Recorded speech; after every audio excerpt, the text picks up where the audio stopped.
Hi friends, இந்த புதிய வாரத்தில் நீதிமொழிகள் 6வது அதிகாரம் 6வது வசனத்தில் சோம்பேறியே நீ எறும்பினிடத்தில் போய் அதன் வழிகளை பார்த்து ஞானத்தை கற்றுக்கொள் என்று வசனம் சொல்லுகிறத நம்ம பார்க்க முடியும்.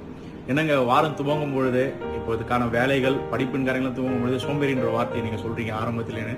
இல்லை, நீங்க அதை நினைக்காதீங்க. அநேக நேரங்களில் எல்லாருக்குள்ளேயும் சோம்பேறித்தன்மை இருக்குது. என்னன்னா, ஒரு காரியத்தை நம்ம செய்யும் பொழுது நாளைக்கு பார்த்துப்போம், இல்லை இன்னொரு சில நாள் கழிச்சு பார்த்துப்போம்னு சொல்லி சில காரியங்களை நம்ம தள்ளி போடுவோம். இல்லைங்க, சக்சஸ் பண்ற பர்சன்ஸை நீங்க பாருங்களேன். உதாரணத்துக்கு பப்ளிக் எக்ஸாம்ல ஸ்டேட் ரேங்க் எடுக்கணும்னு இருக்கிற பசங்களை நீங்க யோசிச்சு பாருங்க. இந்த நாள் அவங்க படிக்கல அப்படின்ற ஒரு காரியத்தை அவங்க யோசிக்கும் பொழுது என்ன பண்ணுவாங்கன்னா, நீங்க அவங்களை கேட்டு பார்த்தா தெரியும், என்னடா எப்ப பார்த்தாலும் படிச்சுட்டே இருக்கிற, இன்னைக்கு ஒரு நாள் ரெஸ்ட் கொடுக்கணும். இல்ல ஒரு மார்க் குறைஞ்சாலும் எனக்கு சென்டம் மிஸ் ஆயிடும். நிறைய பேருக்கு ஒரு மார்க் தானே, ஆனா சக்சஸ் பண்ற பசங்களுக்கு எனக்கு சென்டம் மிஸ் ஆயிடும் சொல்லி. அப்ப எறும்பு நிலத்துல ஒரு காரியம் இருக்கு, சரிங்களா?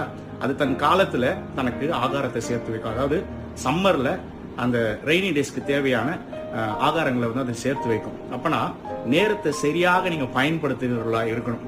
அப்படி பயன்படுத்தும் பொழுது நான் சொல்றேன், நீங்க முழுமையான ஆசீர்வாதங்களை பெற்றுக்கொள்ளுகிறவர்களா இருப்பீங்க. அடுத்து எறும்பு நிலத்துல நீங்க பார்க்கும்பொழுது நம்ம எல்லாருக்கும் ஒரு வயிறு இருக்கு, ஆனா எறும்புக்கு 2 வயிறு இருக்கு. ஒண்ணு அதுக்கான ஆகாரத்தை சாப்பிட்டு செமிக்கிறது, இன்னொன்னு தனக்கு சார்ந்தவர்களை, தன்னுடைய குடும்பத்திற்கு, இப்படி தன்னை சுற்றி இருக்கிற சமுதாயத்திற்கு அது ஆகாரத்தை சேர்த்து வைக்கும். அப்பனா நாம சேர்த்து வைக்கிறவர்களா இருக்கணும். ஏன்னா ஞானத்தை குறித்து சொல்லும்போது இன்னைக்கு அநேகர் தன்னுடைய கையில கிடைக்கிற வருமானத்தை சேர்த்து வைக்க முடியல. பாருங்க, நீங்க எறும்பு இடத்தை பார்க்கும்போது ஒரு சின்ன ஒரு உயிரினங்க, அதுக்கு கூட சேர்த்து வைக்கிற பழக்கம் இருக்குது. ஸோ உங்களுடைய சேலரிஸ், அதே போல உங்களுக்கு கிடைக்கிற இந்த நேரங்கள் எல்லாமே உங்க ஃபேமிலியோட ஸ்பெண்ட் பண்றதா, உங்களுக்கு தேவையா இருக்கிற காரியங்களை ஸ்பெண்ட் பண்ண நீங்க பழகிக்கொள்ள கற்றுக்கொள்ள வேண்டும். அடுத்து 3வது ஒரு காரியத்தை சொல்றேன். இந்த எறும்பு கிட்ட இன்னொரு காரியம் இருக்குது.